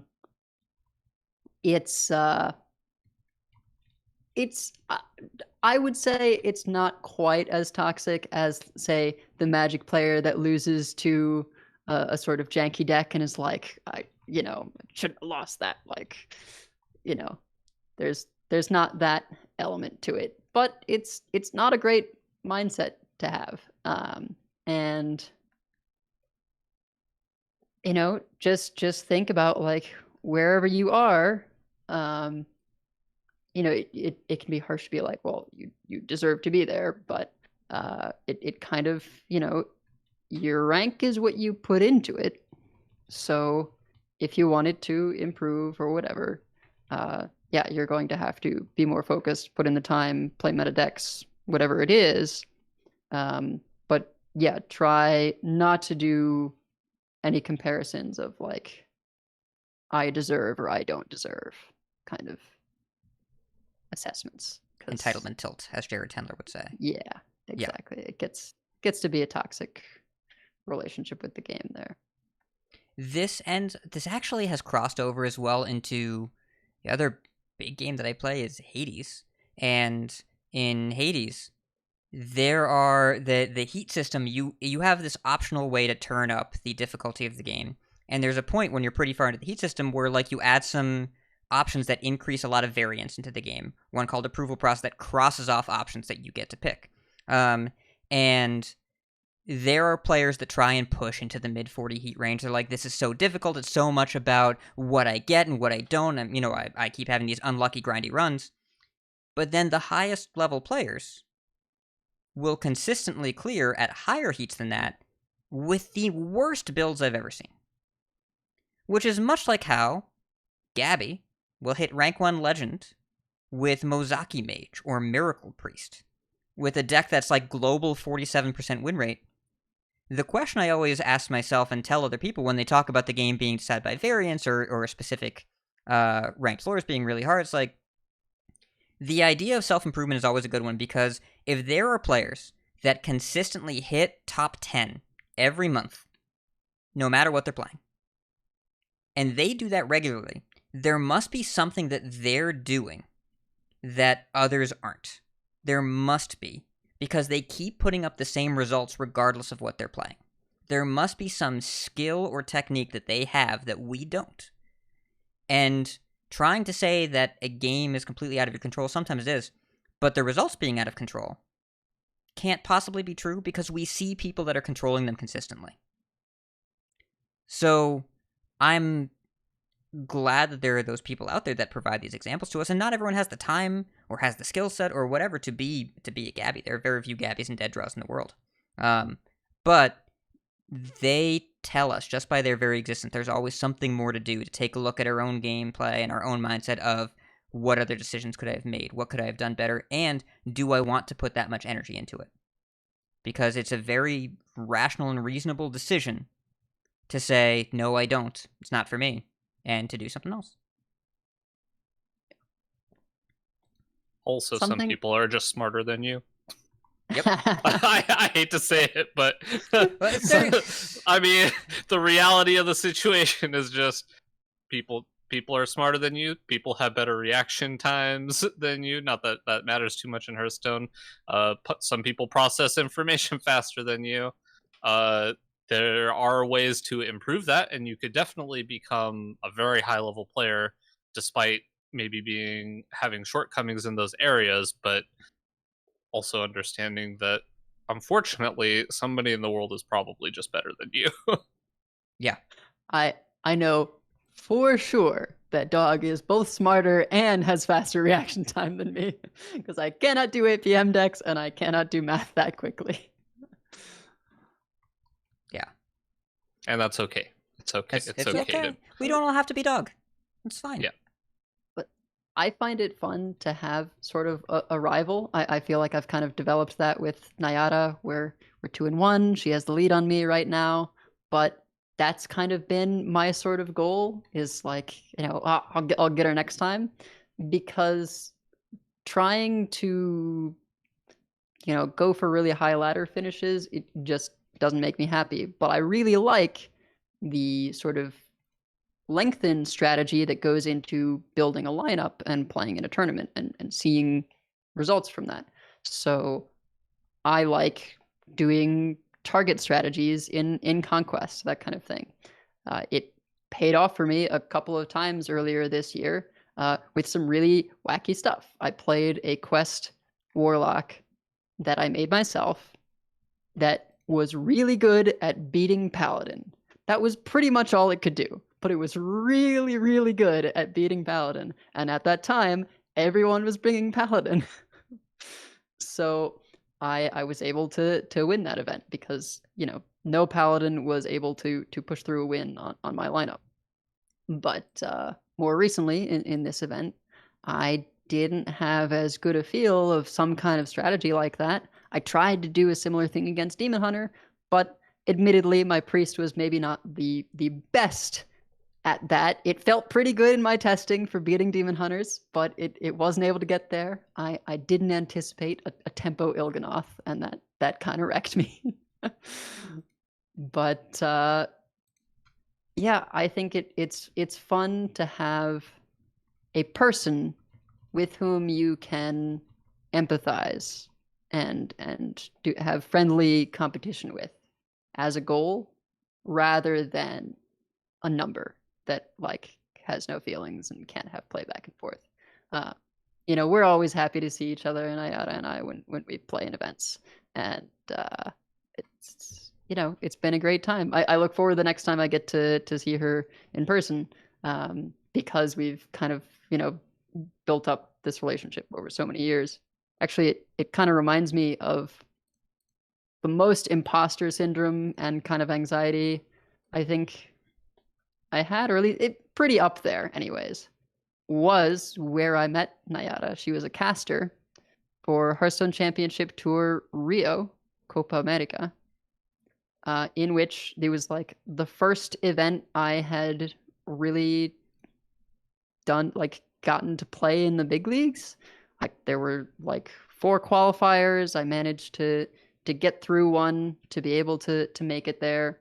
They flew us all out, and I was there playing against such names as Hoy, Muzzy, Boar Control, Haze, Rage, who doesn't really play much Hearthstone anymore, but he was one of my favorite people there, honestly. Good players. Yeah, good name really players. Good players. Players that I knew almost all of them. I didn't know the one Brazilian player who was there with his mom because he was underage. That was pretty cool. Much respect for that kid. But I just totally had that feeling of I didn't deserve to be there. And, I'm happy to just get my $500 and a free trip to Rio. That's a good deal, even if I don't do well enough to, get a serious amount of HCT points or additional prize money or anything. And Zalay was also there. I think Zalay was the one who ended up eliminating me. But it was it was a weird feeling. I probably could have done better had I not sort of counted myself out from the start. I sort of felt like the only way I was ever going to be able to compete was by coming out of left field. So I had a pretty wacky lineup. Didn't end up getting there, but I feel like if I went to the same kind of competition now, I would still be really anxious, but I would have a better handle on how to approach it. And I get anxious in almost every event. I usually don't eat that much because one time I had a really big breakfast before a tournament and I just felt sick the whole time. And this is something that'll be different for everyone because I know some people, they need a really full stomach to be able to be clear-headed and play their best for an event. That's one of the things they tell you to do. Did not work for me. But yeah, no matter what level of the game you are, you're going to encounter various forms of anxiety, whether it's on the ladder or whether it's in tournaments.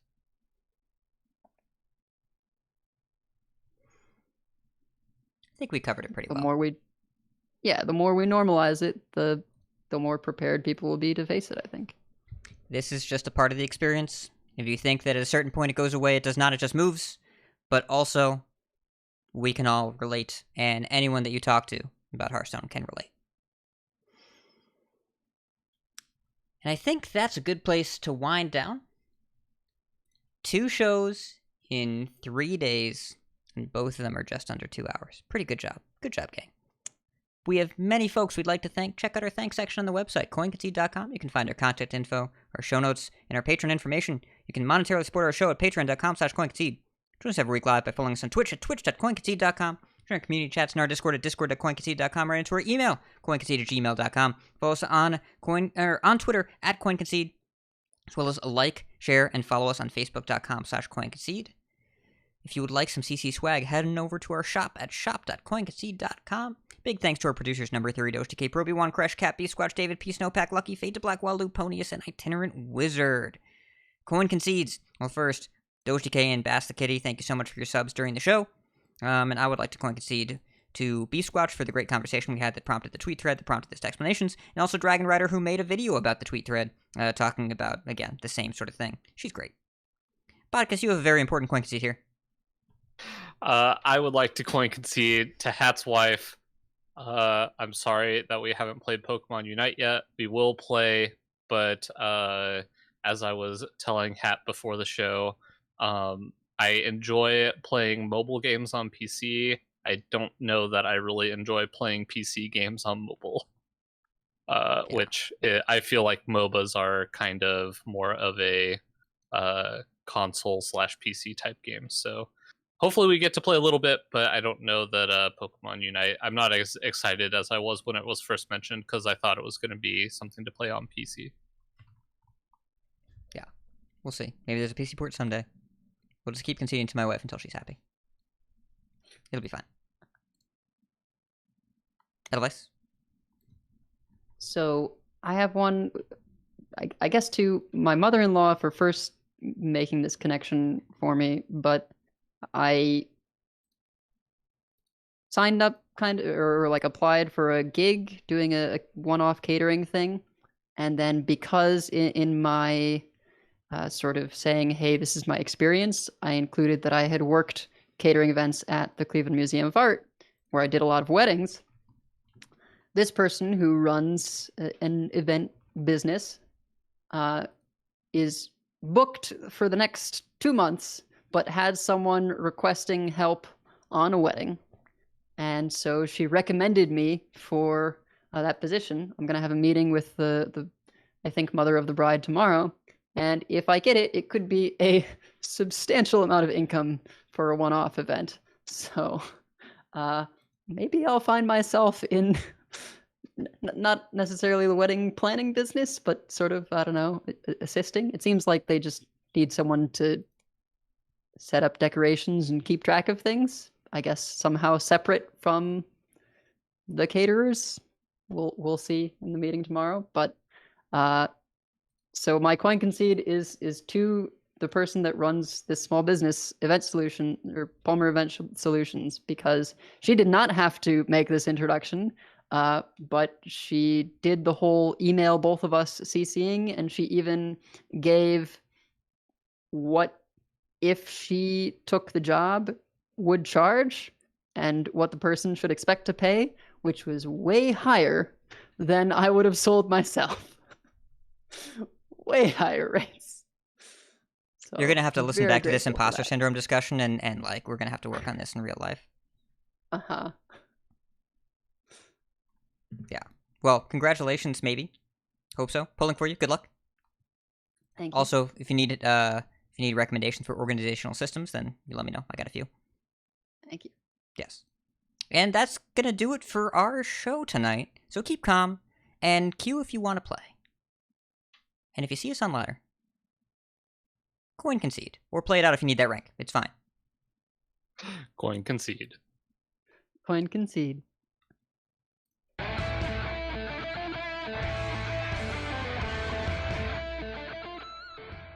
All right. Stopping recording. 4 hours of content in 3 days. Solid. Pretty good. Thanks, everyone, for hanging out. Also, I spoke to my buddy McBanterface, who is a Grandmaster, and he was rank 100 on August 30th, played 2 games, the season ended. And then to get to his current rank, which is rank 6, he went 131 and 87.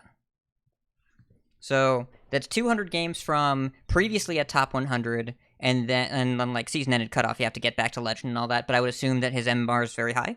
And then it was just over 200 games with a 60% win rate. Shit. Yeah. Well, I mean, I kept track of how many games it took to get legend in the old system. In the way back in the day, reset to rank back 16. to 16. Yeah. It was 350 games a month to get legend for me at first. Right? That was the old system. Like, I don't remember the first time you got legend Edelweiss. I assume it was in the a little bit more recent First with the time I rank got floors. legend was Mech Mage. Oh, so way before me even. I bet you were probably playing the same amount of games. I think I was before both of you. I was Zoo Warlock.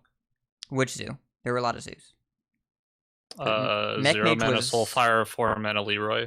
Oh, so yeah, classic. Yeah. Nerubian Egg. Nax. No, it was Nerubian Egg. Nax, yeah. And so first time was Is that I the was the same as last- Mech Mage? Mech Mage was GVG, which is slightly later. GVG, Yeah. yeah. So Remember mine was the, Nax. I was the last of all 4 of mana us. 5/4. But that I did, probably like, played 4 random Goblin Blast shots. Mage. Goblin Blast Mage, yeah. I think Was I it played a 4 or total 5? less time than you guys though, because I quit after I hit Legend. I hit Yeah. Legend and basically stopped playing Something like that. until I Journey. mean, I might have done that mostly just because at that point you've put in so many games and you're like, oh, we did it. All right, we're done. Just gonna do dailies now. I just remember hitting Legend and then going outside and doing the fist bump up and then going back inside and closing the game client. And then I was playing so much Magic the Gathering, I just don't think I played again until Journey, where I disenchanted Sunkeeper. I disenchanted Sunkeeper Terram because I didn't think it was very good. Oh no. Wanted to play Quest Rogue or Living Mana Druid. One Yeah. of the two. Mech Mage was the first for me. I think I was recovering from a jaw surgery. That sounds right. That might have been the second time though. I don't really remember the timelines very well. Something happened that gave me a lot of time that summer. I remember being at my mom's house and like, yeah, same thing. I got it and I just like jumped up and down a bunch. Like no one knew what the hell was going on. Just like very happy in my room. And then I didn't hit it again for a long time. I think the next time was Tempo Warrior with Variant Rin. Oh, yeah, that deck was Yeah. fun. It was like you would go like Sylvanas, Malkarok, Ragnaros variant, or maybe not. Maybe Sylvanas. Wallet I forget Warrior. if Sylvanas and Ragnaros were still around. Maybe those rotated, but definitely you had like Malkarok, some kind of 8 drop, and like Varian Rin topped off the curve, and you could Grommash, of course, or yeah, the one that does 10 damage with charge. Yeah, it was a super fun deck. So But I found a yeah. tweet, because there's always a tweet of mine, from August 21st, 2016. I have the game counts of the first 6 times I hit Legend. 197, 151, 162, 112, 177, 148, 176, 134, 203, 165, and 186, 144. So, like, my best month ever in the old system was 162, 112. It's 59% win rate. So, like, not that much different from that ancient system, but very different from the modern systems we have now, way more punishing, and I was not playing against the best players in the world. McBanterface went 131-87 against the actual best players in the world at a 60% win rate and still took over 200 games from rank 100 to rank 6 to move 94 total ranks. It's so grindy. Yeah. Yeah. Yeah, I think the month that I had a top 100 finish, it was like I think it was close to like 600 games. I think I played that month. Yeah. 6 to 700 games, I want to say. Yeah. And that was like for a 95 finish. That was like, yeah, it wasn't even like what, pros would consider a good finish. That was just grinding the heck out of Inner Fire Priest. Yeah. Inner Fire Dragon Priest. It used to be just getting just getting top 100 or top 200 gave you some amount of points. Yeah. And now it's just you got to grind it out and get up there and stay up there, and it is challenging. And yeah, I noticed like in the 80s, I think I was at earlier today. I was like 89 and I won. And I went to 81, and so like a win will gain you 8 ranks. But after losing 2 or 3 games, I was like 120 or something. Like you just slide. It's a grease ladder. You slide pretty fast. Yeah. So yeah, difficult. Which is why there's so much counter queuing or. Yeah, like whatever you can do to. Well, and the get MMR an edge. compression is so brutal, but like when you're at top 10 or top 20, you don't play against the same decks. You play against the same people over and over and over again. And it's already starting to happen to me, but like I see it happen on stream where it's 3 times an hour you'll play against the same opponent, and they include cards because of you as a person, and that's a very strange thing. Yeah. All right, y'all, your brain stream down. But we'll see you next Thursday. We'll be back normal time. No more double episode weeks for a little while. Have a good night.